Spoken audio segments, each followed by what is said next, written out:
focusing on running jobs on Perlmutter. So these slides were taken from original content by another NERSC colleague, Nicholas Tyler, who is in the Data Analytics and AI Services group. Again, here at NERSC, we all work collaboratively to work together to provide our users with awesome high-performance computing resources. So today is going to be, or this section of the talk is going to focus on helping you to understand how to run a job if you're completely new to HPC, and also understanding how running a job at NERSC might be different from other HPC centers that you might have had, systems that you might have had access to. And we'll go into some more slightly advanced topics for being more performative with workflows, working in a container at a high level, and introducing also useful tools and things that we have available for all of our users as well. All right, so let's get started. So what is a job? And it's not like, you could think of it like a job that you work, but in a sense, a job is you submitting a request for computation on a shared resource at NERSC. And so, anytime you submit an application or a simulation for a set amount of time with a set number of resources, whether CPU or GPU, that is considered a job. And so a few terms to keep in mind, we have a job scheduler. And the scheduler is basically what it says. It manages the allocation of resources for computation. So you can think about it as NERSC has over 11,000 users. Of course, at any one time, not all 11,000 users are trying to use the system, but it takes a lot of coordination to even figure out if we have 20 or 50 users using it, who gets priority. And so that's what the scheduler does. Then we have the job script. So the script is basically you laying out your kind of work order. What resources you're going to need, how many CPUs, GPUs, nodes, if you're going to use MPI tasks and whatnot, where is the payment coming from? In this case, your allocation, as well as your account and whatnot. So that's what the script kind of lays out. And then we can have different versions of our job. So we can have a batch job that we'll talk about, or an interactive job. And basically, interactive jobs are quick jobs that you can get done that only require a small select few of resources. So this is kind of giving you an overview of when we say running a job and what is a job is at NERSC. And so we talked about job scheduling, and the way that jobs are managed at NERSC is through a scheduler or workload manager called Slurm. So Slurm is available, it's open source. So you might have used Slurm on other systems or at other HPC centers. A few things to keep in mind is that Slurm, we use it for just allocating our computer resources for jobs. It helps to execute and monitor all of our jobs and prioritizes what jobs will run on first basis based off of the priority. So even if you've used Slurm at other HPC centers or on other systems, it's typically configured based off of the system and use. So you want to keep that in mind. Like some of the different commands and some of the flags might be slightly different here. So first thing that you need to keep in mind is when you are connecting the Perlmutter, you are connecting on a login node. And so a login node is not a compute node, and this includes even if you log in for a Jupyter session. But one thing to keep in mind is that login nodes, they're all shared. They're not meant for large computational tasks.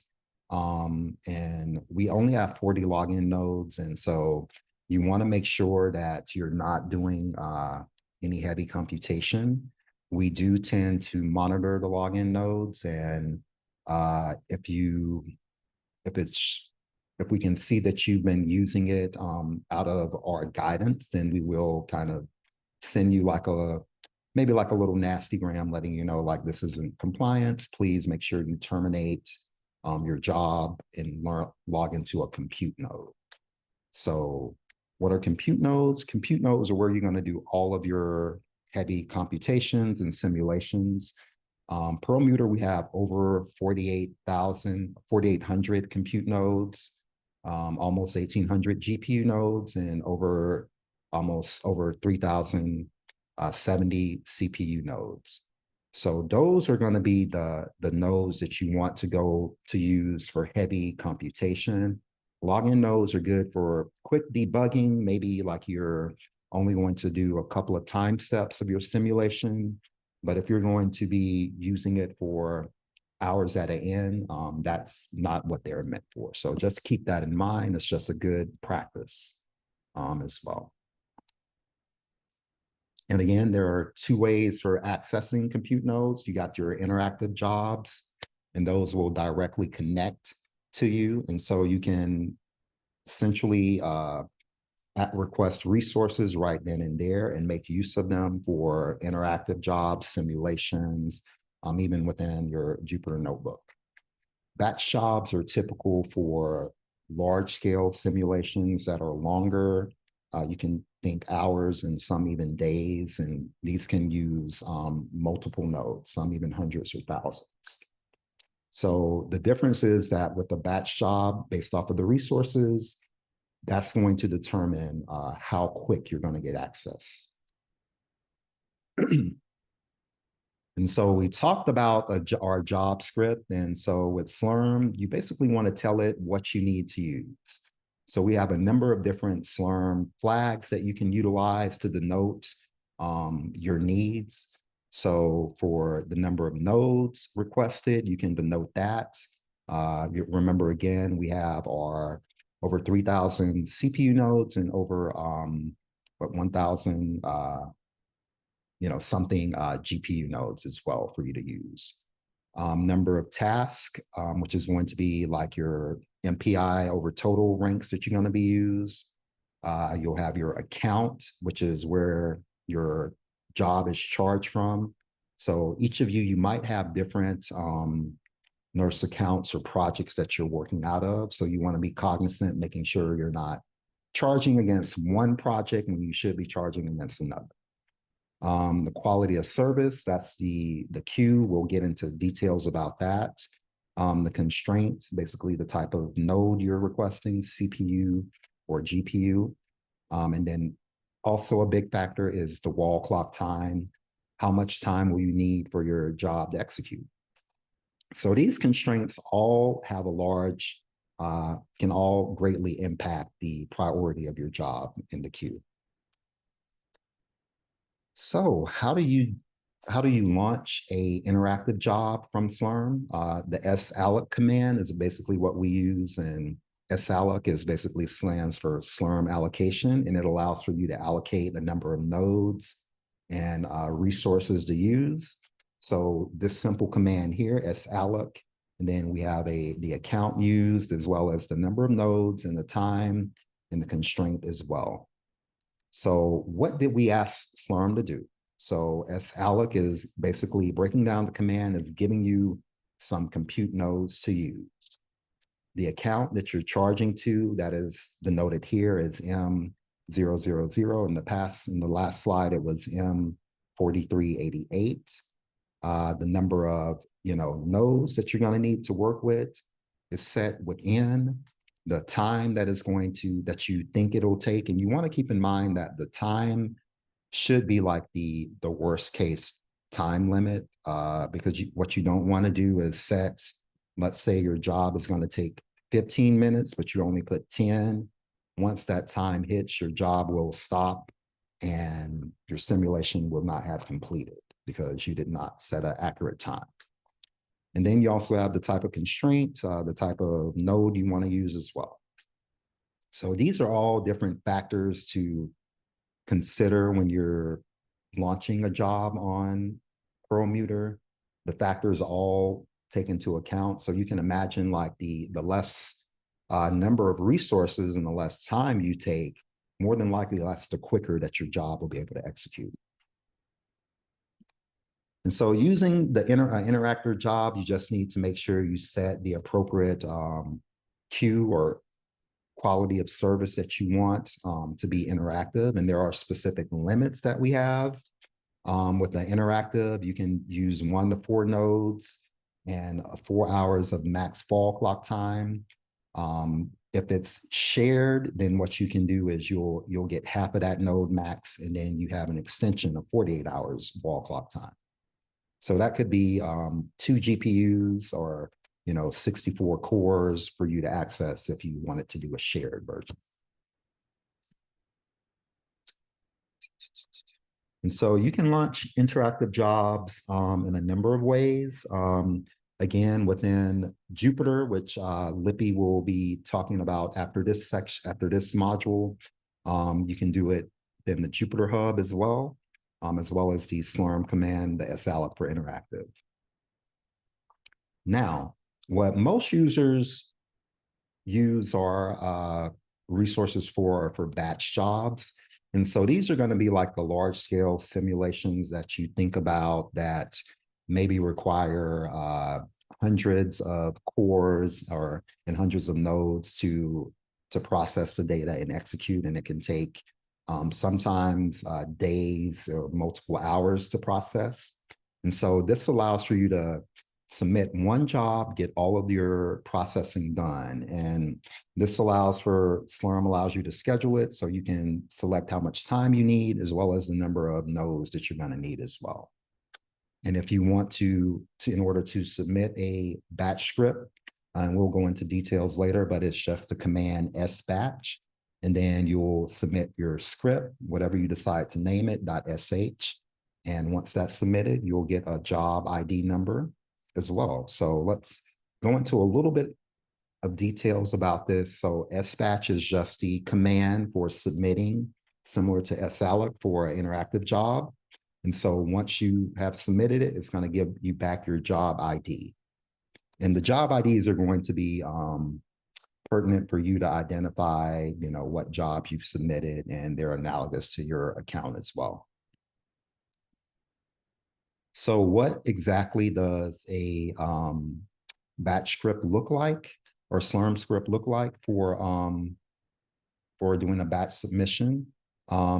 Again, what you're going to do is make sure that you denote it's going to be a bash script, and you'll use the keyword sbatch, and then you can select the flags that you need to use to denote the resources and constraints, your account, the type of queue, number of nodes, time, CPU, GPU, number of cores that you're going to need to use, as well as you can do other things like, you can name the job a specific name and have different flags set for specific output files if you want to name it differently from the job ID name. And so here it just gives you an overview of that as well. And also at the bottom, the command to execute your application is just going to be using the srun command as well. And so Slurm can add all of these different environment variables for you to use. So Slurm in nodes will get the number of nodes requested. And the srun is what we basically use to run a job on Perlmutter. If you've used other systems, it's similar to MPI run. And so the queue option is basically setting the quality of service or the type of queue that you use. And we have different types of queues that you can use. So you can use your debug queue.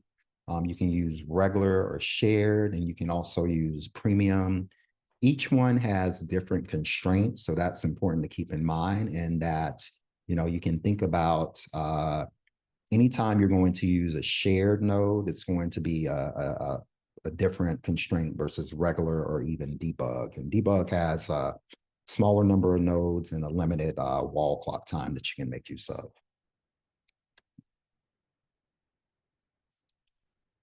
And so there are other options you can use for, debugging and scaling tests. So you can do different scaling tests for your scripts, using different command line options and whatnot. So scaling is a good way to understand how performative your application might be or your code. And, that can be used for you to understand and figure out any performance issues or bottlenecks that need to be addressed and optimized. All right, so using shared queue, some benefits of using the shared queue, and we have two example scripts showing you how you can do just a small MPI job or even a serial one, but it allows for the shared queue, basically allows for multiple users to submit their jobs and use a single node and share those resources. And so with shared jobs, you're only charged the fraction of the node hours that you or node resources you use. So you can run, small parallel jobs. And so, even typical if you're doing a lot of, serial computations that can be done, a shared job or shared, QoS is a good way for you to do it. Okay, let's take a moment. Do we have any questions? We good to go? I can't really see or anything. Any questions from anyone? Nope. All right, we will continue on. So one important thing that you want to also make sure to keep in mind on Perlmutter is understanding process affinity as well as thread scheduling. Rebecca kind of gave you an overview yesterday on structure of Perlmutter and understanding how nodes are constructed out of blades and blades racks and how that is used to build our hierarchical system. So to keep in mind, we want to keep in mind that we have, a CPU compute node is going to have, two sockets, and those are going to be 4 NUMA domain sockets. So that's going to give us 128 physical cores or 256 logical cores that you can use with, multiple threads and whatnot. And so this allows for memory access on remote NUMA domains, but it can be a little bit slower. So you can get all of the processor info for processor affinity as well as whatnot using various NUMA commands as well as other hardware commands that are available here. So, you can get the CPU info as well as using the hardware location-ls as well. So it's different, different commands that you can use. And so one thing to keep in mind with understanding process thread and memory affinity is that you want to ensure that you are not overcommitting or undercommitting the resources that you need appropriately for your applications. So keep in mind that, it can be a combination of the number of threads as well as the processors that you need to use. So when we talk about the different affinities, we mean process affinity is basically the number of simply like the MPI tasks you're binding to your CPUs. And then threads are going to be the number of threads that are going to be on to CPUs that are allocated to those MPI processes. And then you have memory affinity where you can allocate memory from, different specific NUMA domains as mentioned. So it's important to do appropriate binding so you can understand, the number of total resources that you need so that you're not overcommitting or undercommitting as well. So we have a number of different docs and resources available to help you understand your job affinity and what might be required. So comparing the CPU and GPU compute nodes and their affinity options that you have available with the physical cores on a CPU, you have 128. The physical CPU cores on a GPU node, or half of that, 64, because part of it goes for GPUs. And so that means logical CPUs per physical core on a CPU compute node are going to be 2, as well as on the GPU node. But logical CPUs per node, the difference is going to be in half, 256 for CPU only, 128 for GPU nodes. And the NUMA domains, again, are going to be 8 for CPU and 4 for a GPU node. And so that kind of that ceiling value that we have for the SRun is basically going to be the floor of the total number of the physical cores over the total number of MPI tasks per nodes, or TPN. So it's going to be 128 over the TPN times 2, the 4 times 2 for CPU, and that in half, basically, the floor in half for CPUs on GPU nodes. So those are some things that you want to keep in the upper limits for the constraints and how they vary, and that can also vary based off of the queue that you decide to use. So a couple of different options to consider for some of the different codes. You can set the NUMA performance. You can use CPU binding of the cores. You want to just make sure that the number of MPI tasks is less than or equal to the number of cores.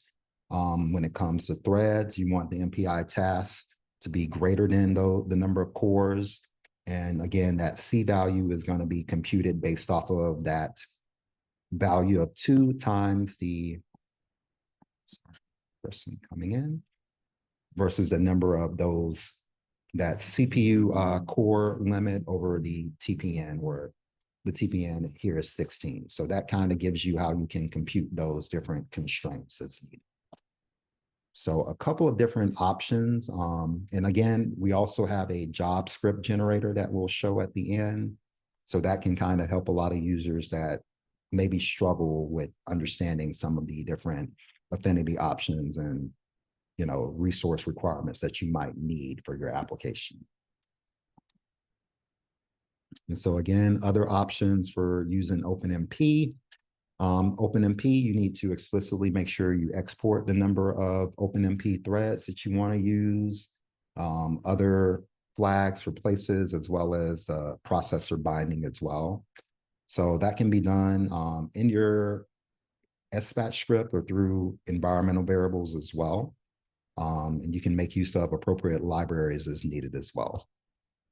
So different options for depending on the type of code that you're using, and if you're going to be using hybrid code, OpenMP, MPI, a couple of other different options are available. Again, you need to understand your affinity and resource requirements, how many cores you're going to need, how many threads you're going to need, how many MPI processes that you're going to need as well, and making sure that you're using those OpenMP threads efficiently so that and also giving yourself enough CPUs so you're not oversubscribing threads on physical cores.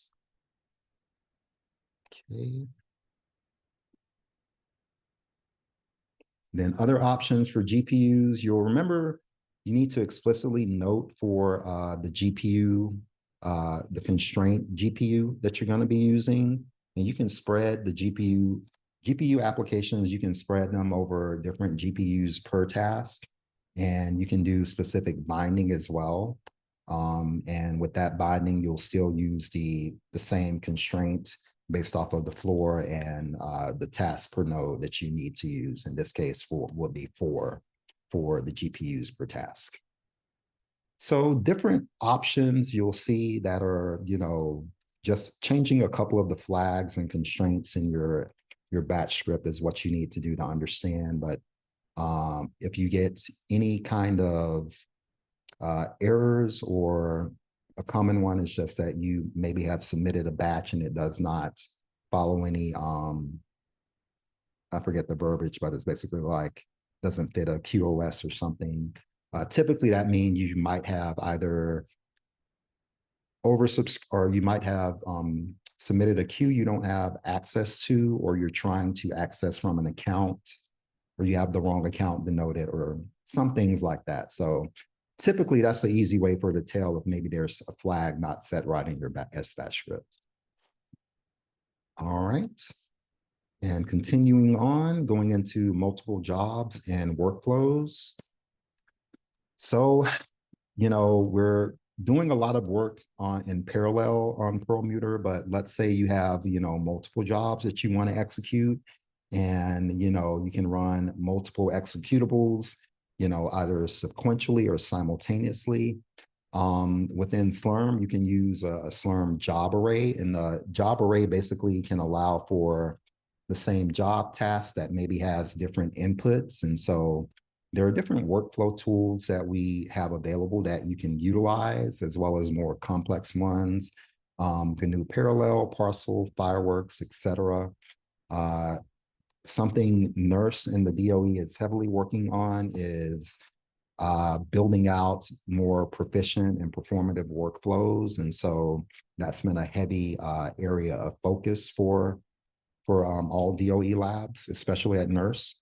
So you can bundle work into one job. And basically what this allows for you to do is you can run your job sequentially for different inputs. But with this, you only have to wait for the scheduler once, and you can reuse the same allocated nodes for different steps in your workflow. So let's say you want to test out an application with different number of inputs and different variables or different parameters to feed in, that you can reuse a larger job allocation for those multiple jobs in one workflow.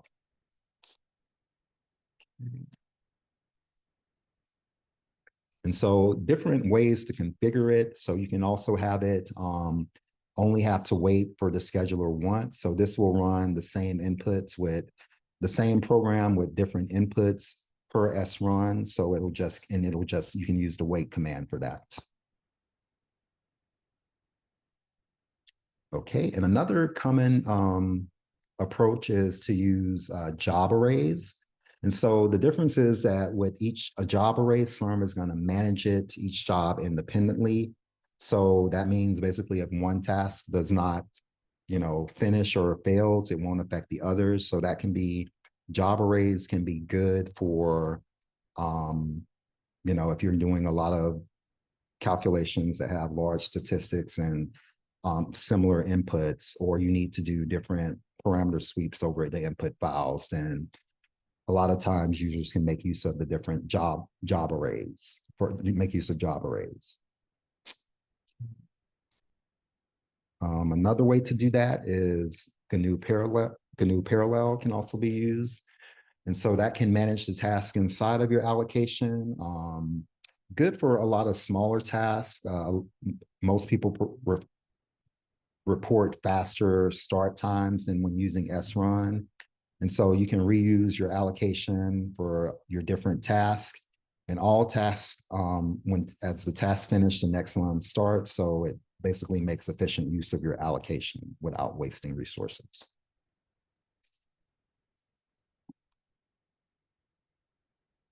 And so we have a number of different workflow management systems that you can make use of at NERSC.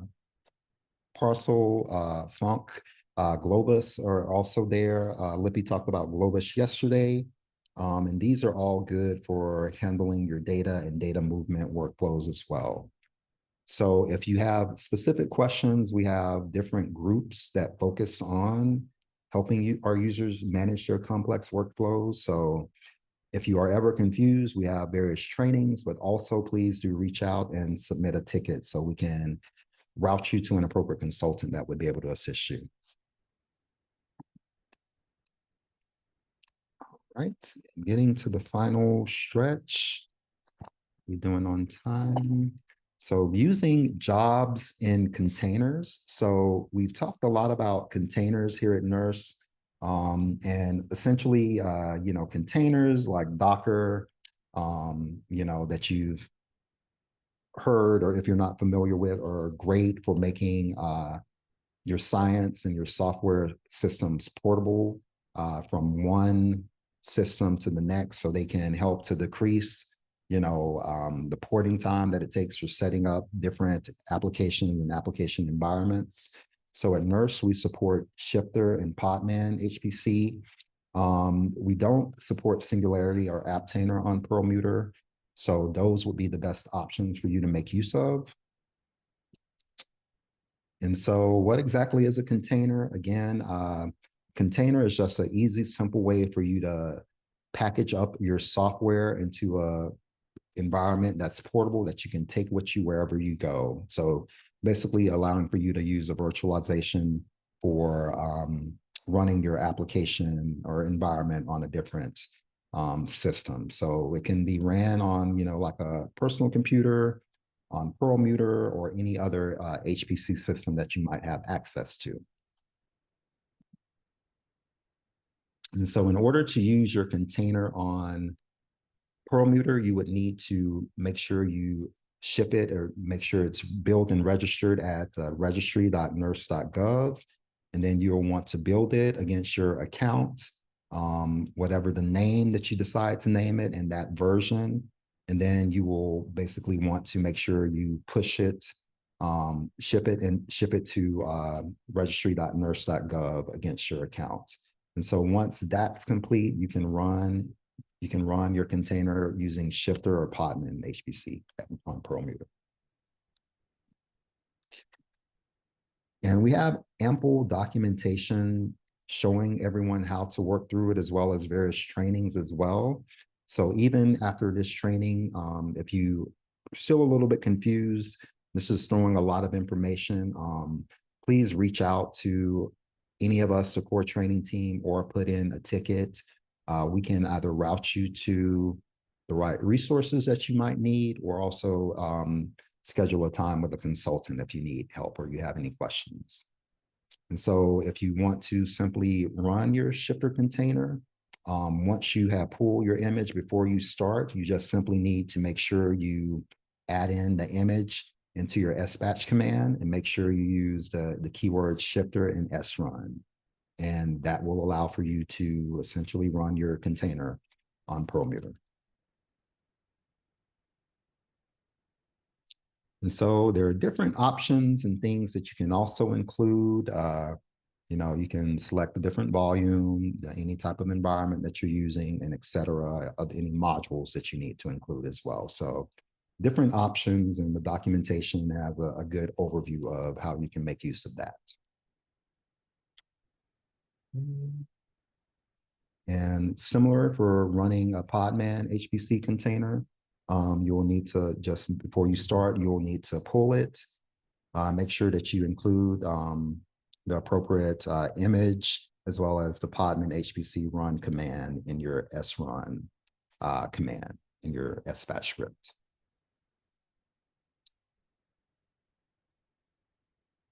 And so again, you can pull and build those images on the login nodes, and then you can migrate them to Scratch. Different volume or options that you can use are going to be based off of, pscratch and wherever your username directory path is. And so other options and different modules that you can make use of for within Shifter, MPI, GPU, CUDA MPI as well. So different flags and things, but our documentation goes into more detail. In this training, we just kind of give you an overview of the different options that are available.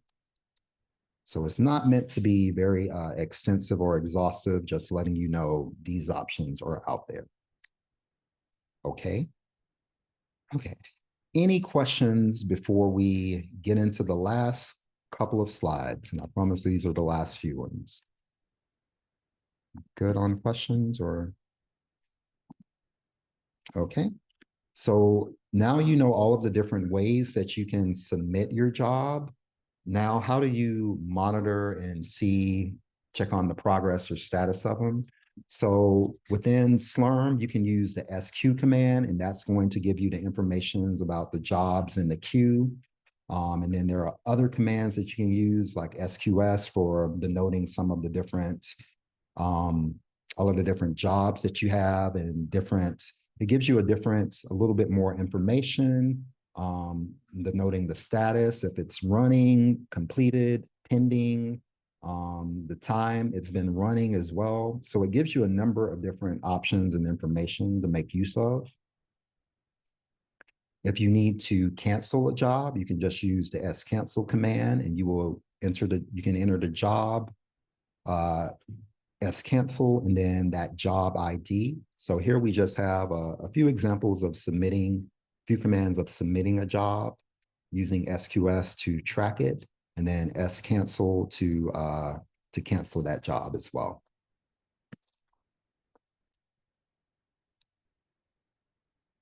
And so if you need to look at your completed jobs, you can use account for Slurm accounting, and that'll give you all of the accounting data for your jobs that you've completed in the job steps that have been completed within the last day of your account. So those are a couple of different options that you can make use of for monitoring your jobs.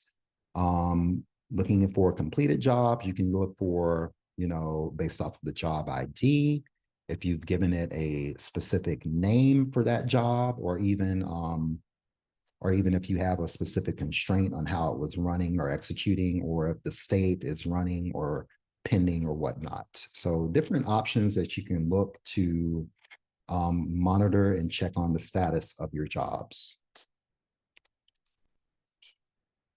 All right.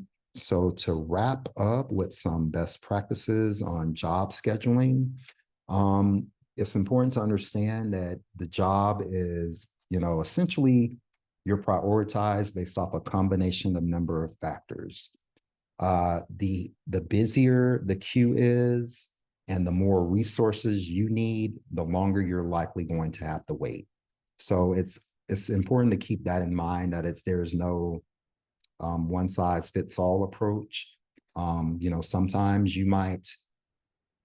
the number of users in the queue might be limited, and you could get a job, your job submitted instantaneously, versus other days it might take hours or even a day for it to be scheduled.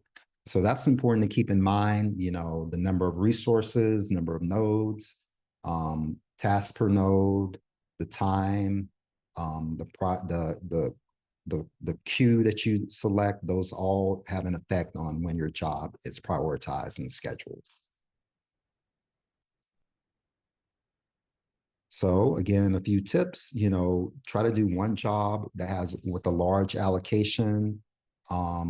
Shorter time linked jobs are easier to schedule, or what we call backfill. So if the scheduler sees any gaps and it sees a quick job that can execute, it's going to what we call backfill.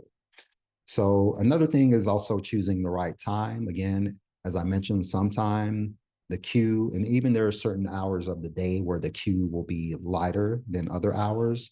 So you want to kind of pay attention to that as well.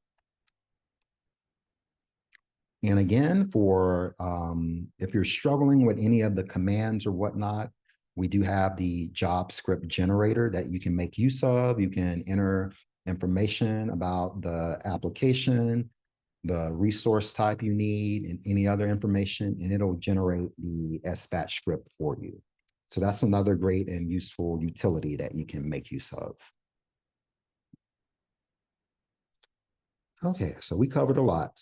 Hopefully now you know what a job is, how to run your code as a job, and working with containers, workflows, and we have the doc script generator as well. Do we have any questions? Hey, Charles, thanks for the presentation. I joined a bit late.